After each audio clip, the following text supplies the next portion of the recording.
અને વાતે હાસ્યો આમ બે બે બે દી વૈયા જાય ને ઘીરે, તમે એકલા હોવ ઘીરે, ભૂત બંગલામાં હોય એવું લાગે મારા. હું ઘીરે હોય તો આમ આમ જોઈ તો એમ થાય ના ના ભર્યું ભર્યું ઘર છે. અરે ભૂરો લગ્ન પછી 15મે દિવસે આવ્યો, લગ્ન પછી 15મે દિવસે વાડી આવ્યો, ઉડી ગયેલા ફાનસના ફોટા જેવું મોઢું. હવે 15 જ દી હજી લગ્નના થયેલા ને આવી રીતે નિમાણોથી ના આવે એટલે સહજ આપણને શીતરભાઈ થોડો ઘા તો લાગે ને કે આપણો ભાઈબંધ આ કેમ હાવ ઢીલો પડી ગયો. હાવ હું છું કેમ ભૂરા? મને કે આવા દેવાની વાત, આવી થબદ જ નહોતી. હું થબદ નહોતી? મેં કે હું આવી થબદ જ નહોતી.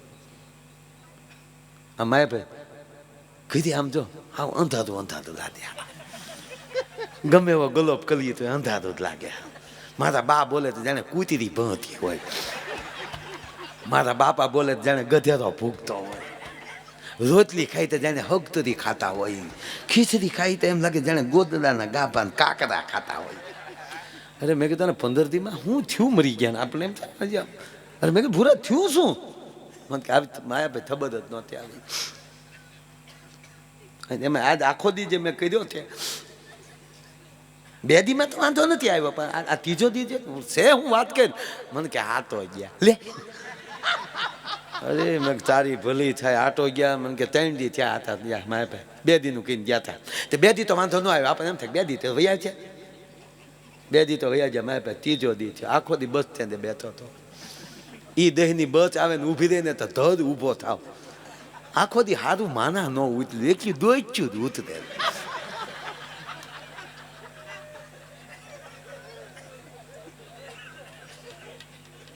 છેલ્લી બસમાં કોઈ ન ઉતર્યું તો કંડક્ટરને માયા ગાળ્યું દીધી મેં.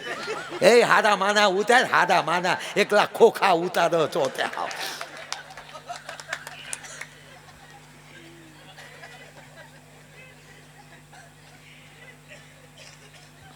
મેં કીધું ભૂરા એવું થાય. મેં કીધું એક વચ્ચે કહી દઉં તમને કે ઠીક આંશે કરું છું, પણ એમાં એ વિટામિન વગરનું નહીં હોય. હજી સંબંધ થયો હોય અને ફોનમાં વાત કરતા હોય તો થોડી વાર ન બોલે તો બોલ ને યાર, કાંક તો બોલ યાર. બહુ ઝીણી વાત. અને પછી એક સમય એવો આવે કે હવે મૂંગી મરીને બંધ થાને, આવું કેમ પરિવર્તન થઈ જાય છે. પછી મિત્ર હોય તોય ભલે, બાપ દીકરો હોય તોય ભલે, પતિ પત્ની હોય તોય ભલે. જીવનમાં ભાવ ઘટાડશો તો તમારું જીવન કઈ છે નહીં. ભાવથી ભરેલું હશે તો એ જ જીવન ઉજળું લાગશે. હા ભાઈ, લગ્ન થયા હોય ને માતાજી મીંઢોળ છોડવા ગયા હોય ને પછી પરિવારમાં રોટલા ખાવા ગયા હોય ને કેવા વળી ઘુમક ઘુમક આ હાલ્યું તમારી વહી ક્યાં જાય છે મને એ ખબર નથી. ફોસું ફોસું બોલતા હોય નહીં. ભગવાન રામ માં જાનકીનો અપહરણ થાય, તમે પરિસ્થિતિ તમે રામાયણમાં ડોક્યો તો કરો. જેને મર્યાદા પુરુષોત્તમ કીધો છે એ મર્યાદા મૂકી દે યાર. જેને બ્રહ્મ કીધો છે એ પાગલ હાલત થઈ જાય. વૃક્ષોને પૂછે કે મારી સીતા ક્યાં છે. આ લક્ષ્મણ હાર્યા છે, લક્ષ્મણ જોવે છે આ પરિસ્થિતિ. સાહેબ હરણને પૂછે, એ મૃગલા આવો મારી જાનકીના કેળે ક્યાં જાતી જોઈ. બાપુ મૃગલા કહેતા હતા ખડ કરે ને હું શું જોવે. પછી બાપુનું નિવેદન. મૃગલા બોલી નહોતા એકતા પણ કીધું કે અમને આકાશ માર્ગે જોઈએ. વહેતા ઝરણાને ભગવાન રામ પૂછે છે કે એ ઝરણાઓ, એમાં મેઘ ગર્જના કરે, એ ગાન ઘામાંડ ના ભંગાર જાત ગોરા, એ પ્રિયા બીન ડરપત મન મોરા. હે લક્ષ્મણ, આ મેઘની ગર્જનામાં થાય અને ડરી ડરીને જેમ મોર જેમ એમ કહેવાય કે ટૌકા કરે છે, કકળાટ કરે છે, એમ આ સીતાજી વગરનું ડરપત મન મોરા. આજે મારું મન ડરે છે. લક્ષ્મણને થયું મારો રામ, મારો બાપ આ પરિસ્થિતિમાં. ત્યારે લક્ષ્મણ કહે પ્રભુ શું કરો છો તમે? હવે સાંભળજો, લક્ષ્મણને રામ એમ કહે કે તું કોણ છો? વયો હા વયો સીધે સીધા વયો વાળી જાઓ, પાઈશું ગાડી સડાવો ઘોડીઓ ને વયો અહીંયા.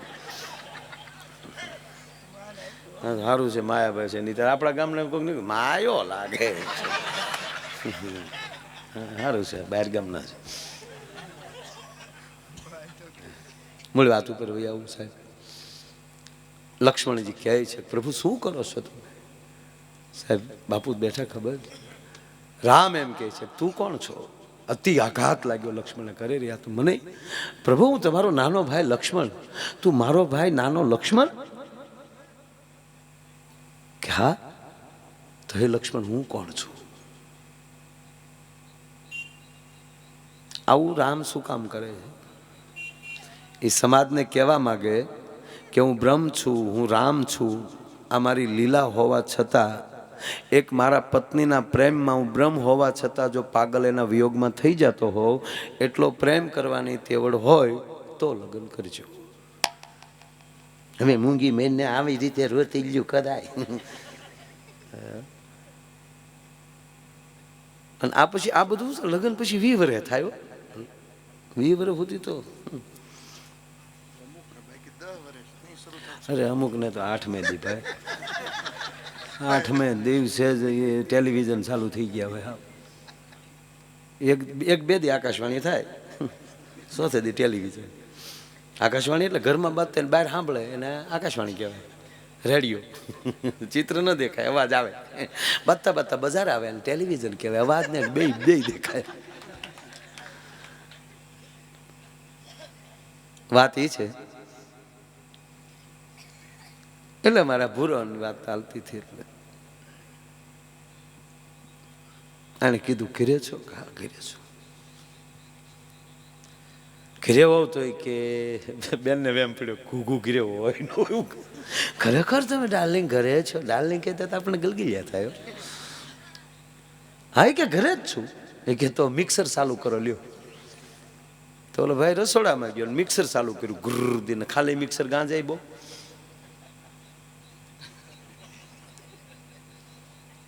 બેને કીધું ઓકે તમે ઓલ રાઈટ છો, તમે બરાબર છો.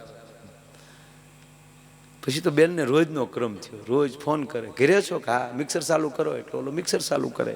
અવાજ સાંભળે એટલે બેન રાજી થઈ જાય. 15 દી સુધી આવું હાલ્યું.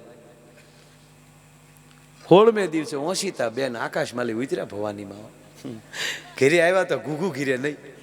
છોકરાને પૂછ્યું બેટા તાર પપ્પા છે કે મમ્મી તમે ગયા ને? બીજે દિવસના મિક્સર લઈને મારા બાપા ગયા.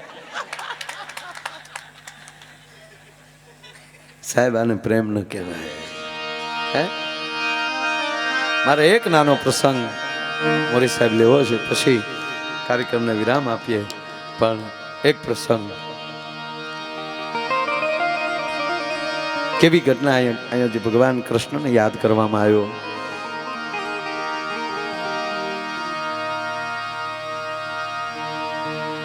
અગિયાર વર્ષ 52 દિવસ ભગવાન કૃષ્ણ બાપુ વ્રજમાં રોકાણા. શું એ લોકોનો પ્રેમ હશે. હમણાં વ્રત 84 પૂજ્ય બાપુની કથા, એમાં અમે બરસાના ગયા. મોરી સાહેબ જો આજની તારીખે પ્રેમ જોવો તમે. બરસાના એટલે રાધિકાનું ગામ.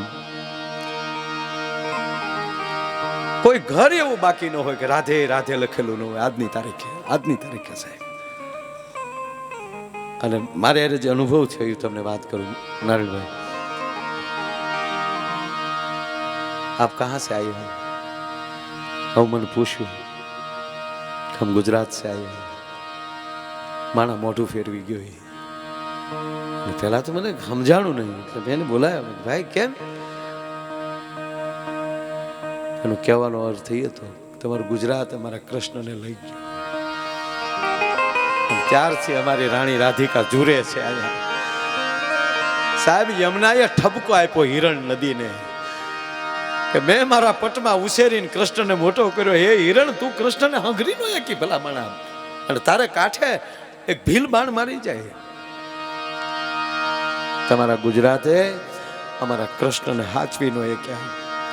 અમે અહીંયા રાહ જોઈને બેઠા અને કૃષ્ણના સમાચાર જુદા આવ્યા અમારી પાસે. સાહેબ, આજની 5000 વર્ષ પહેલા બનેલી ઘટના એ માણસોને હજી એમ છે ગઈકાલે બન્યું, ગઈકાલે બન્યું.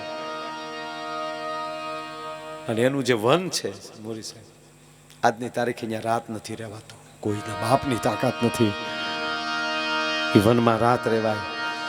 ભૂલથી જો કોઈ અંદર રાત રહી ગયો હોય, કાં આંધળો થઈ જાય, કાં પાગલ થઈ જાય, કાં મૃત્યુ થઈ જાય.